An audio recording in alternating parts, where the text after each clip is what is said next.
Thanks a lot, Raina. It is 9:15 right now, and the woman who's been behind bars for nearly 30 years for killing Grammy Award winner Selena, she has now filed for parole. Yeah, we have News Nation's correspondent Jorge Ventura with the story.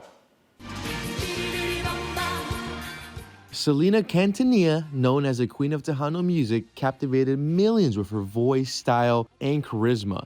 And her star was continuing to rise even higher until she was shot in cold blood by a former business associate. On March 31st, 1995, Yolanda Saldivar, a former president of Selena's fan club, shot and killed the singer at a Days Inn motel in Corpus Christi, Texas, after the Quintanilla family had accused her of embezzling money. Selena was just 23 years old.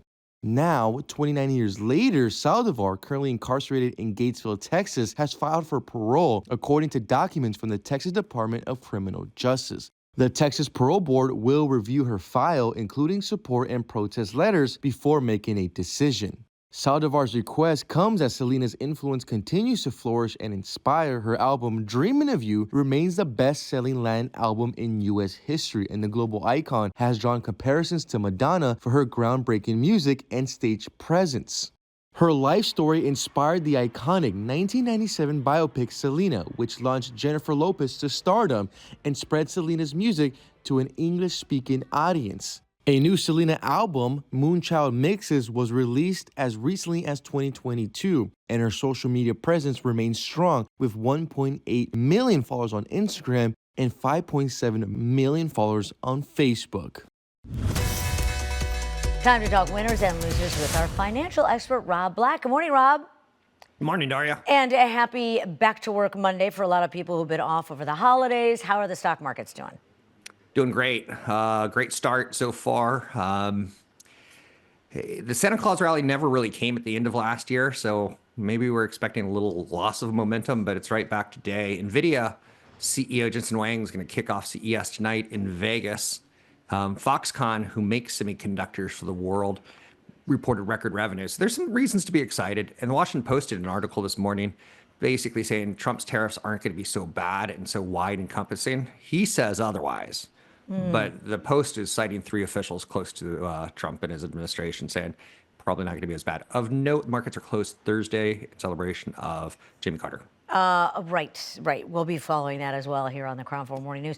Let's talk about tech, because you brought CES up where you can see all the cool electronics that are going to be for sale someday, I guess. And then what's happening tech-wise with United, and flying has just gotten a lot easier to take a long flight. Yeah, Jensen Huang's going to give the keynote tonight for CES, which basically runs following 4 days, Tuesday through Friday. Last year, he had robots on stage with him, like 11 different robots, and they looked pretty killer. It was pretty cool. What will he do today to surprise us tonight at 6:30? Starlink's also got some headline news, jumping into the Wi-Fi United Airlines for all United Mileage Plus users in early spring this year. So flying United is going to get a little more humane. I do like the Wi-Fi on flights. Well, that's what I was saying. They offer Wi-Fi. A lot of flights that I've seen, they say either pay for it or it's free. But when it's free, all you can do is send a text. It's not worth it unless it's streaming, and you can, like a long flight, you either got to sleep or you got to watch something. And for me, it's watch something. My kids just did a long flight for a vacation, and they watched the whole Netflix season of Squid Game 2 before they even landed. So they downloaded it on Christmas Day. Where did they go? Australia? No, just deep into Mexico. Wow. Alone? No. Oh, they didn't go they went with a chaperone. Yes. Well, you said my kids. I thought you shipped them up. That's what they did in my day. They shipped me off somewhere. I stayed behind and worked because I'm that kind of stupid. Ho, ho, ho. Tech is also with Tesla, too. It's not the cars that are driving the stocks up for Tesla. It's AI. Yeah, last week, quiet week on Wall Street, holiday shortened week, Tesla reported EV numbers that did not meet expectations, and yet the stock rallied. So there's a disconnect. Is it a car company? Not really. AI seems to be the number one play for analysts with it. They're also going to have a new lower price model this year. They're getting progress on full self-driving. I have a Tesla. I'm embarrassed that I have a Tesla. The full self-driving was horrible until this year. It finally got better. So it's getting there, and that could lead to robotaxis by the end of the year. So EVs, they're a thing for them for sure, but it's also the AI, it's the robotics, it's the full self-driving, it's the electricity production, electricity storage. So analysts are coming up with higher price targets because of XAI and all the other services that Tesla is offering. I am old-fashioned. I do have a Tesla, and I don't like the self-driving thing. Not even cruise control. I just don't want. It's getting better. I touch, right? Because I don't trust it. I hear you. I was the same boat, but I've read I read one analyst who's tested the last 3 versions and the new version, Yeah. and the last 3 got scorched, but the new one got really good reviews. So it's getting there. Give it another try at some point. Okay, thank God there are no more tries for the 49ers. They ended the season with the final nail in the coffin and another loss. But Christmas Day was a good day for the NFL.